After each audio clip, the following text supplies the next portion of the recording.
Le futur est urbain. En 2030, on s'attend que les aires urbaines grandissent d'environ 1,4 billion. Avec ce croissement qui est sur le point d'arriver, les villes du monde sont en développement constant. 60% des villes seront responsables de la population du monde selon les sondages effectués.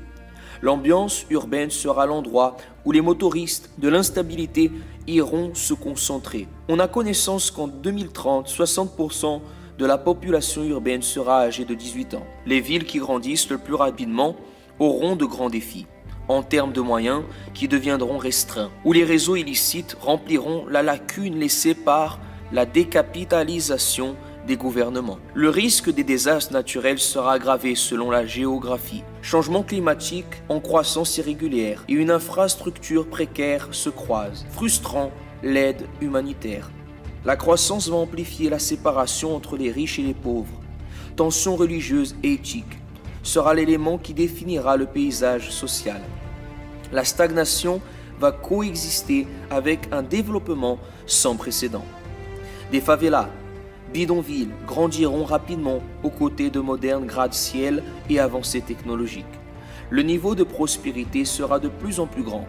Ça, c'est notre monde dans le futur, auquel nous ne sommes pas préparés pour opérer de manière efficace. Et cela est inévitable. Les mégavilles sont des systèmes complexes, où les personnes et les structures sont compactées. Un conjoint de formes qui défie notre compréhension en termes de plan urbain et de la doctrine militaire. Un écosystème qui exigera de grandes forces adaptatives pour opérer avec succès. L'infrastructure radicalement sera concentrée de transports de haute technologie, connexions aériennes globalisées et ports maritimes, services publics des eaux et élimination des résidus mélangés, des charges ouvertes, surcharge des égouts, eau polluée et réseaux d'énergie improvisés.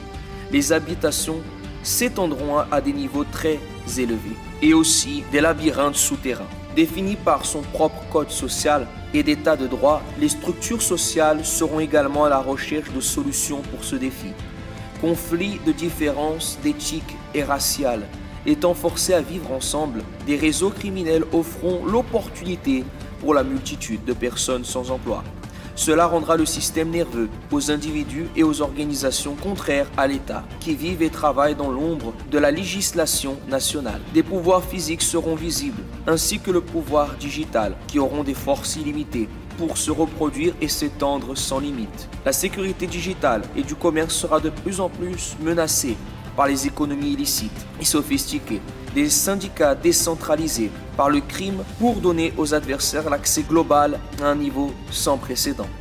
Cela additionnera les complexités de la segmentation humaine, comme un chiffre proportionné petit en adversaire, mélangé avec de grandes croissances en termes de citadins.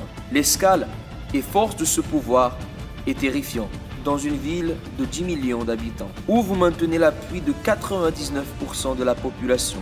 Les 1% restants représentent une menace de 100 000 personnes. Une ambiance de convergence, choisie entre d'énormes dimensions de complexité des mégavilles. Ceux-ci sont les futures couveuses, créatrices et plateformes de lancement pour ennemis et menaces hybrides. Connectés globalement, ceux-ci sont les labyrinthes faits par les hommes, qui fournissent des refuges et circulation à travers les vastes sections de cette ville, comme moyen alternatif de gestion pour le contrôle. Le conseil que donne Sun Tzu, auteur de l'ouvrage Stratégie militaire, dit ainsi: les manuels de terrain fournissent deux options fondamentales. Éviter les villes ou bien établir un cordon pour isoler l'adversaire ou drainer le marais.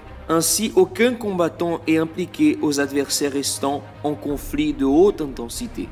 Nos leçons apprises dans les villes en Irak et dans les montagnes de l'Afghanistan ne sont pas comparables à ce que nous allons affronter. Il est inadéquat d'affronter les escales de population dans le futur de la réalité urbaine. Dans les rues étrangères, à la citadelle, nous déroutons les adversaires qui essaient d'utiliser les terrains urbains à leur avantage. Conflit urbain est écrit avec profondeur dans l'historique de l'armée. Mais les conflits de demain dans cette méga-ville seront d'un ordre bien plus grand en magnitude et en complexité. Nos options actuelles n'atteignent pas nos fins stratégiques.